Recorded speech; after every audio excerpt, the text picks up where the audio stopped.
Students, welcome to एसडेन science academy online classes.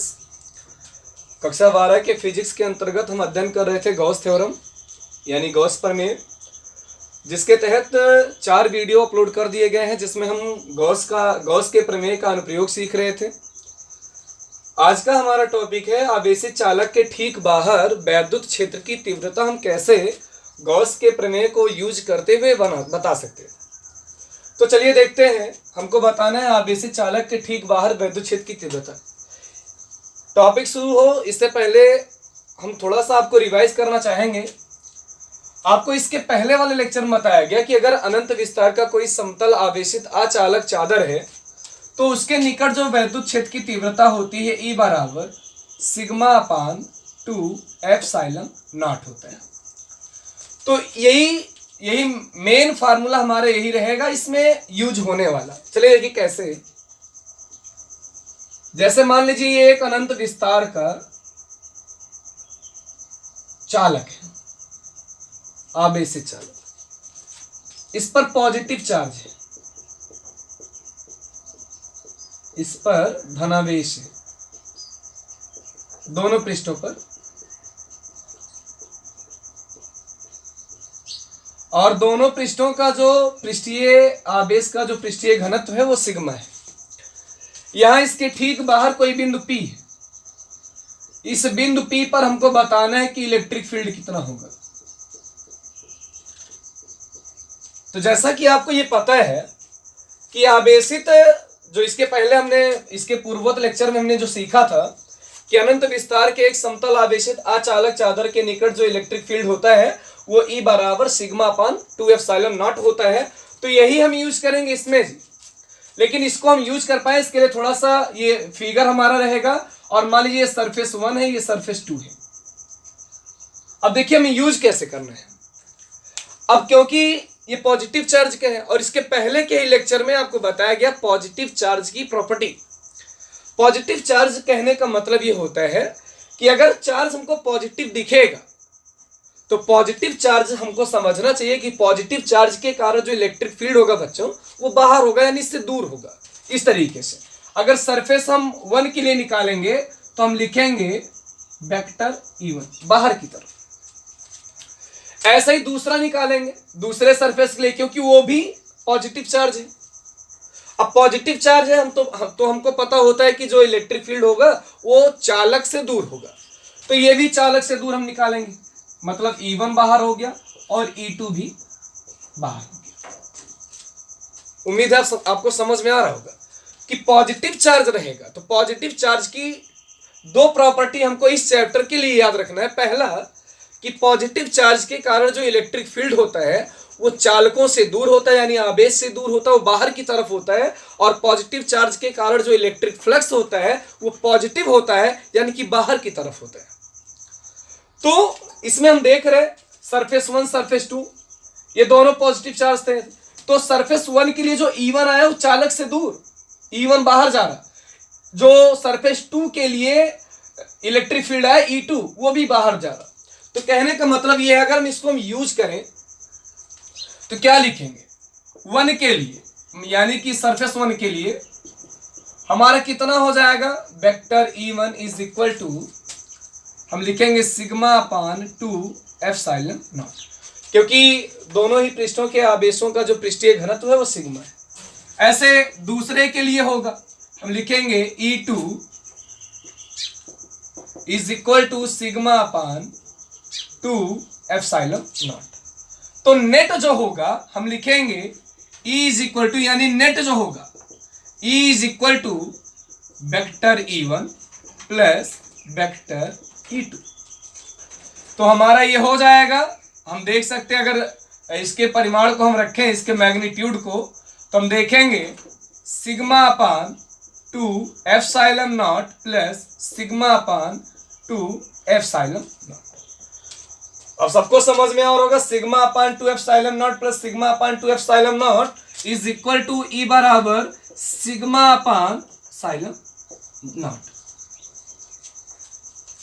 Understand? E is equal to sigma upon epsilon naught. एक बार इसका screenshot लो फटाक से।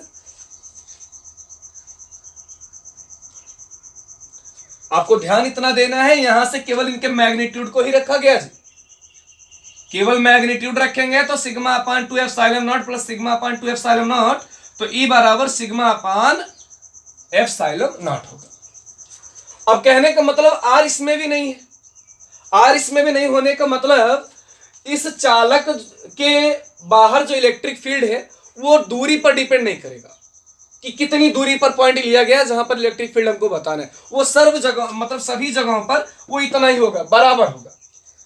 अब इसमें हम देख सकते, अगर थोड़ा इसका मैटर हम बढ़ाना चाहें तो आपको यहां से सीधा सीधा दिख रहा है ई जो है डायरेक्टली प्रोपोर्शनल है सिग्मा के, और सिग्मा अभी आपको इसके पहले लेक्चर में बताया गया sigma is equal to q upon A, यानी कि सिग्मा इनवर्सली प्रोपोर्शनल होता है एरिया के।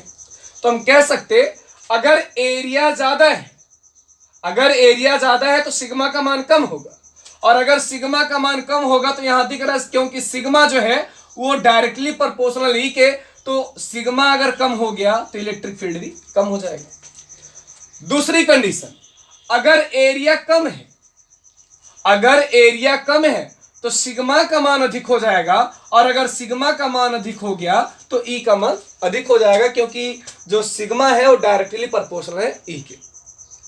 इसी के बाद में एक थोड़ा सा और एक अगला अनुप्रयोग हमारा आता है कि अगर ये जो चालक था इसको मिटाएं, अगर इस चालक पर आवेश अलग अलग दिया, आवेश अलग कहने का मतलब ये हो गया बच्चों, ऐसे दोनों हो गए, एक पर पॉजिटिव चार्ज दे दें, आप समझ सकते हैं ये चौथा अनुप्रयोग उनके गॉस के नियम का चौथा अनुप्रयोग, fourth application of Gauss law. एक पर धनावेश हो गया, दूसरे पर ऋणावेश हो गया, इस तरीके की कंडीशन बोर्ड एग्जाम में बहुत पूछी जाती है। कहेगा इसमें कि बताइए इनके मध्य में और इनके बाहर इलेक्ट्रिक फील्ड कितना होगा। तो अगर ये सरफेस 1 हो गया, ये 2 हो गया, सिग्मा दोनों के लिए आवेशों का पृष्ठीय घनत्व एक समान है, सिग्मा ही है दोनों के लिए, तो फार्मूला तो स्वाभाविक सी बात है हमारा यही अप्लाई होगा। तो जब यहां मध्य बिंदु, यहां मान लो एक बिंदु P है, यहां पर P डैश है, हमको P पर बताना मीन्स पहले दोनों प्लेटों के ठीक बीच में, फिर दोनों प्लेटों के ठीक बाहर। तो आइए सर्वप्रथम हम देखते हैं दोनों प्लेटों के ठीक बीच में। आपको बताया गया कि प्लस आवेश के कारण इलेक्ट्रिक फील्ड उससे दूर होता है, E1 जो होगा वो उससे दूर जाएगा। आपको यह भी बताया गया कि माइनस आवेश के कारण, नेगेटिव चार्ज के कारण जो ऋणात्मक आवेश है, ऋणात्मक आवेश के कारण जो इलेक्ट्रिक फील्ड होगा वो उसी की तरफ होता है, वेक्टर E2। आप समझ सकते कि E1 और E2 एक ही डायरेक्शन में, इसको दूसरी तरीके से समझिए, प्लस आवेश के कारण जो वैद्युत क्षेत्र की तीव्रता होगी इससे दूर जाएगी, और माइनस आवेश के कारण जो वैद्युत क्षेत्र की तीव्रता होगी वो इसी की ओर होगी। कहने का मतलब दोनों एक ही डायरेक्शन में होंगे, और जब हम निकालेंगे एक के लिए तो सेम प्रोसीजर, E1 बराबर हम लिखेंगे सिग्मा अपान 2 एप्सिलॉन नॉट, 2 के लिए हम लिखेंगे E2 बराबर सिग्मा अपान 2 एप्सिलॉन नॉट। तो नेट हमारा आएगा E is equal to vector E1 plus vector E2, तो परिमाण रखेंगे इसका, हो जाएगा हमारा sigma upon 2 epsilon naught plus sigma upon 2 epsilon naught is equal to sigma upon epsilon naught. ये हमने प्रूव कर लिया, यानी कि जो इसमें सिद्ध हुआ वही इसमें भी सिद्ध हो गया। मतलब प्लेटों के बीच में जो इलेक्ट्रिक फील्ड होगा वो इतना ही होगा, दोनों बराबर रहेंगे। कंफ्यूजन होता है प्लेटों के बाहर। आइए देखते हैं प्लेटों के बाहर कैसे निकालेंगे।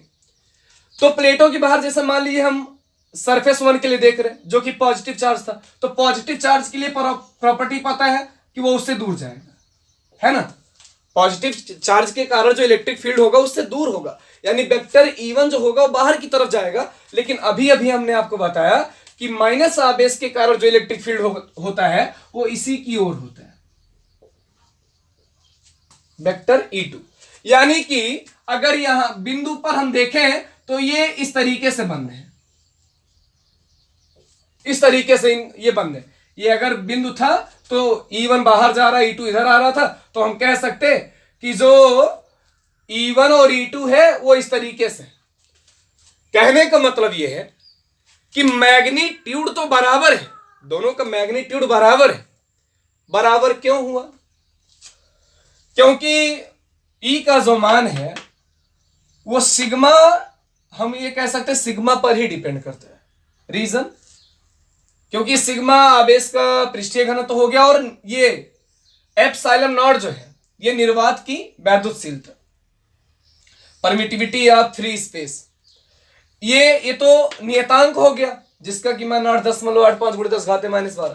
तो हम कह सकते हैं जब ये नियतांक हो गया, दो से मतलब है नहीं, तो ई का मान सिग्मा पर डिपेंड कर रहा। और क्वेश्चन कह रहा है कि दोनों एक समान, दोनों आवेशों का जो पृष्ठीय घनत्व है वो एक समान है। तो कहने का मतलब परिमाण दोनों का बराबर हो गया इस तरीके से। Vector E1 is equal to sigma upon 2 epsilon naught पहले के लिए, और दूसरे के लिए देखेंगे vector E2 sigma upon 2 epsilon naught. और यहां पर जब नेट निकालेंगे बच्चों कि नेट कितना होगा, तो नेट देखेंगे E बराबर vector E1 minus vector E2। कहने का मतलब यह हुआ कि मैग्नीट्यूड, ये माइनस क्यों लगा, यहां पर देखो प्लस लगा है, सिमिलर डायरेक्शन में है, एक ही दिशा में है तो प्लस, अलग अलग दिशाओं में है तो माइनस। तो हो गया E बराबर, हम मैग्नीट्यूड रखेंगे sigma upon 2 epsilon naught minus sigma upon 2 epsilon naught is equal to E बराबर 0। कहने का मतलब यह हुआ बच्चों कि अगर वो विपरीत आवेशित है, यानी एक धन है दूसरा ऋण है, तो ऐसे प्लेटों के बीच में ही केवल इलेक्ट्रिक फील्ड होता है, जबकि उनके बाहर प्रत्येक जगहों पर हम देखेंगे कि जो इलेक्ट्रिक फील्ड होता है वो 0 होता है। तो उम्मीद करते हैं ये वीडियो आपको समझ में आया होगा, वीडियो आपको पसंद आया होगा। इसके आगे अगले लेक्चर में। धन्यवाद।